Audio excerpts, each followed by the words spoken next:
Yeah, estimating square roots can be a little bit more difficult because you don't necessarily have an exact answer like what we had yesterday.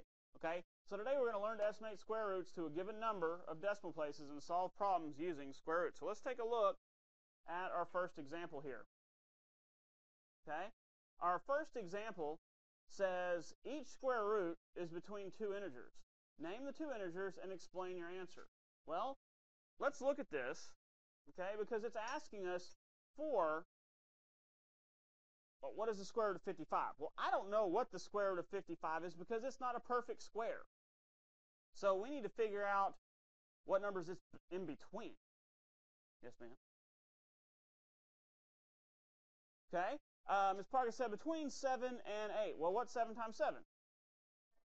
Yeah, so if we had 7 to the second power, that's 49. And 8, well, what's 8 times 8?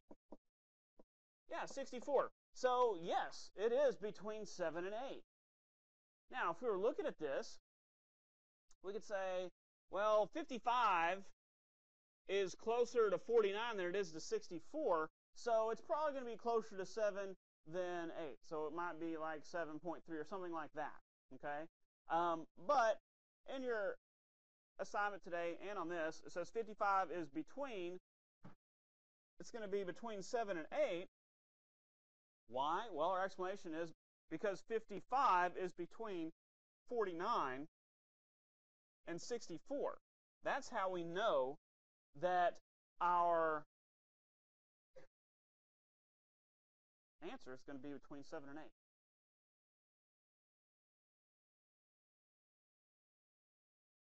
That's the answer, yes. No, we're going to do a little bit more than that.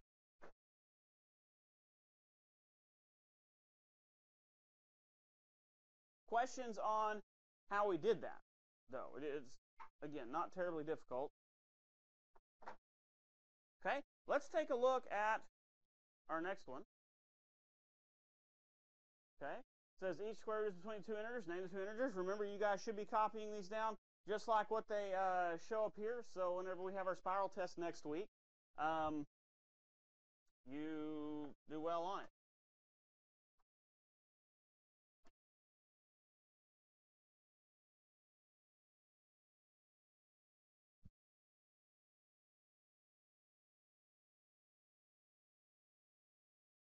All right, so on this one right here, if we notice, we do have a negative out front, which is different than the last one. Okay, now what does that mean? Well, whenever we get our square root of 45, our answer is going to be negative. That's what it's telling us. Okay, so what two integers is the square root of 45 going to be between? Yes, sir? Yeah, 6 to the second power gives us what? 36. 7 to the second power gives us 49. So yes, we know that 45 is in between both 36 and 49. Okay.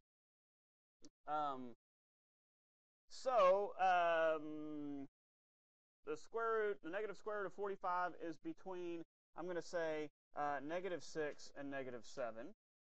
Okay, because 45 is in between 36 and 49. Okay, and on your homework, your worksheet this evening, it does tell you to explain your answer. That's what it's talking about. This portion right here, that is your explanation. This is your explanation right here. That's what it's asking you. You could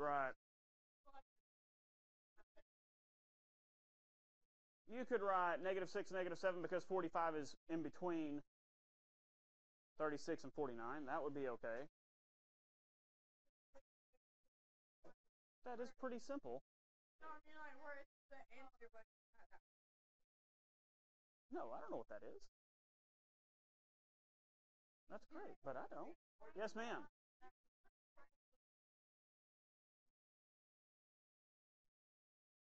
I don't know what that is. Was that a word pair? I don't even know. No, because seriously, there's like 1, 2, 3, 4, 5 words. Whoa! one of them is You better be quiet before I make you write something even longer. No, they're like giant wine bags all of a sudden. I don't even know. All right, let's take a look at our next one. Yeah, look at that. Are we done already? Now, let's talk about your worksheet, because on the second portion right there, it does say use a calculator, find each value, round to the nearest tenth. Now remember, nearest tenth is going to be one place after the decimal, okay? Any questions on that? I'm going to check you guys out calculators here in a moment. So we can do that, okay? Because we're going to move on to a few lessons where we're going to have calculators anyways. I'll show you how to find this on calculator, actually. In fact, I'll show you right now. What's going to happen is, again, I'll assign each of you a calculator number here in a moment, because this might be, well, probably will be your first time to use a graphic calculator, maybe. If not, that's good. All right, basically, what we're going to do, pay attention, and I'll give you guys yours here in just a moment.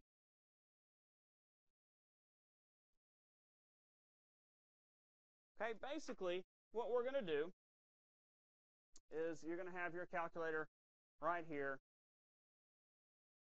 And if you want to find the square root of a number using your graphing calculator, okay, we're going to have to use the square root symbol, which is going to be right here above your x to the second power button. It's kind of hard to see, but if you notice, there's blue things above each of these buttons. Okay, to get to these blue things, the blue commands, you have to press the second button, and if you notice, your cursor right here will start blinking with an up arrow. Okay, that means whatever you press next is going to be above the button. So if I press this x to the second power button, which you can notice right above that, you have your square root symbol. I'll press that, and my square root symbol appeared on my screen.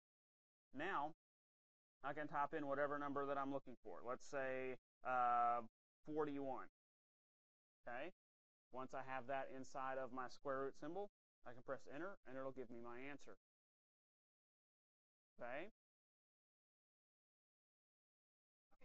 You press the second button, and then you press the x to the second power. That'll give us our square root symbol, and then you simply put in whatever number it gives you, and press enter, and it will give you the square root. Yes. Now, this number right here, it does round itself at the end, because most of these numbers are even longer than this. So it actually rounds itself?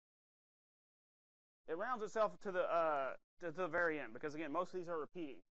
But any questions on that? Again, I'll check you guys out calculators. You guys have an opportunity to work through this here in just a moment. Great.